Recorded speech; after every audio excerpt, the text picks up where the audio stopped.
Welcome back to our Homestead Odyssey. My name's Crystal and thanks for joining me. Today I'm going to share with you my top 5 tips for traveling with kids for longer vacations. We have 6 kids in our home currently. We do foster care, and so we have 4 biological children and then we have 2 foster children living with us at this time.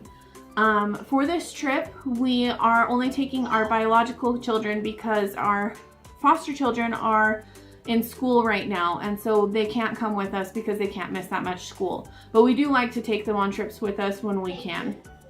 But the reason why I'm saying this is preparing for a trip with 6 kids is because we still have to make sure that our foster children are all set up to stay with another family, that they have all the clothes they need, that all their appointments and schools and bus rides are all scheduled and ready to go. So that is still part of planning for our vacations that normally I wouldn't have to plan for if we didn't do foster care. But mostly I'm going to focus on just kind of preparing and getting ready to go on our trip.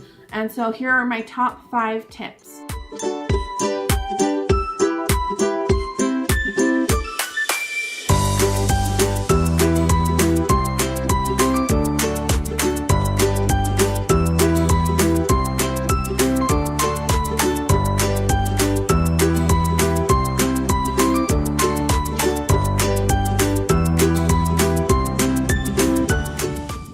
My first tip is about getting ready the night before to leave.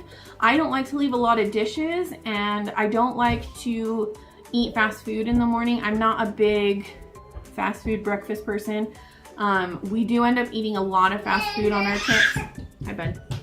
We do end up eating a lot of fast food on our trips, but if this is one less way I can have one less fast food meal, this is how we do it. So my biggest tip with going on a big trip like this is, sorry, I have a sad helper here. Sam, can you come grab her?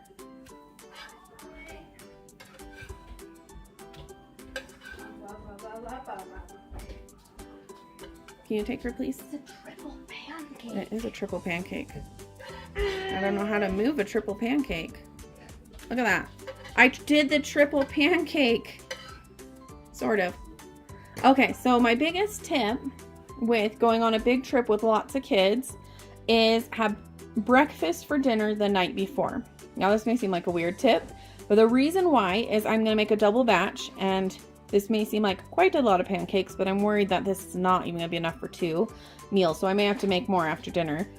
But the reason why we do breakfast for dinner the night before is because then if we make a double batch, in the morning we can pull out cold pancakes, throw them on paper plates, and eat them before we hit the road, so we don't have to get fast food, but we still have a pretty filling breakfast without making a whole lot more dirty dishes. So that's one of my quick tips. Make a lot. We also use up, another reason why we like doing this for the night before is we use up a lot of those extra eggs that we're blessed with from our chickens, and it gets those used up and our fridge empty so that we don't have a bunch of eggs when we get home. We have plenty of leftover pancakes. One of these should be enough for us tomorrow morning for breakfast. The other bag we could either put in the freezer because pancakes freeze great and do that for another dinner. Or what my plan is we're already taking a cooler for some of our other food. So I'll probably stick the extra bag of pancakes in the cooler and we can have those as snacks in the car. Now you may be thinking pancakes are super messy, eating them in the car, you're gonna have crumbs everywhere. I've got 6 kids. I got crumbs everywhere, so that's not an issue for me. I always know when I'm going on a trip, I vacuum before and I vacuum after, and that's just life. My second tip, if you're traveling with lots of kids and you are making a hotel stay at any point before your main destination, is to pack an overnight duffel bag. This is our bag for our hotel stay. We make sure to bring anything we're gonna need in the hotel. We've got makeup in this bag. Everyone's clothes fit in this bag because it's one night. If we were going to be staying 2 separate nights, I possibly would pack 2 separate bags or split the clothes we need for that between 2 bags if they won't all fit into one. We also make sure to pack our swimsuits in our bags if we know that there's going to be a pool. And it just makes it a lot easier to know that we just need to grab this bag and typically a makeup bag or a medicine bag. So normally she cries every car ride. Be interesting to see if having the doggy next to her so she can pet her will help her feel a little better. Hey. You guys ready to go see Grandma, Grandpa? Yeah! My third tip is when you pack suitcases for your trip, first limit how much clothes you are taking. We like to make sure and plan ahead that we have a washer and a dryer that will be available for little cost or no cost, like if we're staying with family, so that we can limit our outfits to about 5 to 6 choices. That way we can pack some long sleeve, some short sleeve, depending on what the weather will be. And also it just leaves us extra room in the suitcases. And then when we are ready to pack those suitcases, I try to fit at least 2 children per suitcase. That way we aren't taking 6 different suitcases because our car just won't fit it. My fourth tip for planning for a vacation is to plan out ahead what you're gonna do your different days. I like to leave some days open to not having a lot to do, but I do like to plan out at least a couple activities that I know we'll be able to keep busy and get out of the house and have things to do that we're not all getting bored.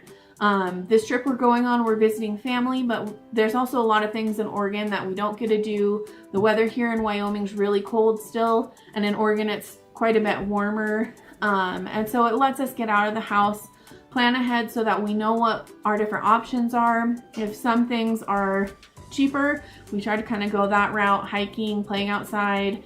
My husband's planning to do frisbee golf while we're out there this time.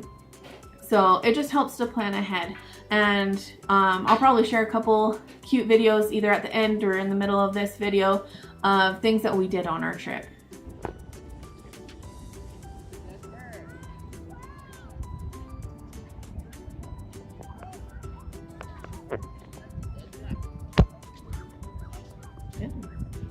Hey, you gotta catch up with her. We're at the wildlife safari. Baby, what you doing? Driving. You're driving the car. So my fifth and final tip for going on a long trip, and mostly this will work for car rides, maybe not so much for airplane rides, maybe a little bit, but plan activities for while you're traveling. Overall, our car ride is going to be about 15 to 18 hours combined, depending on how many stops we make. We're splitting it up between 2 days, but it still ends up being quite a bit of driving. And then we also know with some of our activities that we plan that we're going to have even more driving because we're planning to drive out to the beach and also planning to drive to the wildlife safari, and both of those trips are several hours. So to combat that and to plan activities, now that my kids are older, we do a lot of audiobooks. We'll try to have a series, or if we're in the middle of a series, we'll bring several books so that we will have more than enough during our road trips to listen to so that we're not running out of material. We'll also bring several movies because we do have some younger kids and they don't always love the audiobooks. And so we'll take kind of turns between listening to several CDs of audiobooks and then maybe watching a movie for the younger kids. We pick up our movies and our audiobooks from the library. We love our local library. We use it all the time. It just gives us a way to have new material for our kids without having to buy new stuff for every single trip. So these are my top 5 tips. I hope that maybe you could use some of them, and I'm going to share some fun pictures and videos from our trip kind of for us to remember, but maybe you'll have fun watching them too. Thanks again for joining us. If you like our videos, give us a thumbs up, and if you want to keep up to date with what we're doing, please subscribe to our channel. Look at you drive.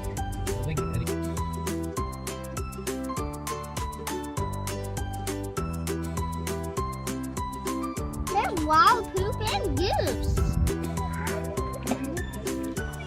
Fish. Where's the fish? You having fun, baby? Yeah. So my last bonus tip is kind of for maybe the dads out there or those who really want to make sure that they're saving money on their road trips. My husband likes to look ahead of time where the cheapest gas prices are along our trip. and kind of pre-plan what stops we're gonna make along the road. That way we're not paying a whole bunch more for gas than we need to. There's some places where gas prices are just a lot more expensive and some places where it's cheaper. And so this has saved us a little bit of money on our road trips. I will find out from my husband what website he uses and put that in the description so that you can check it out.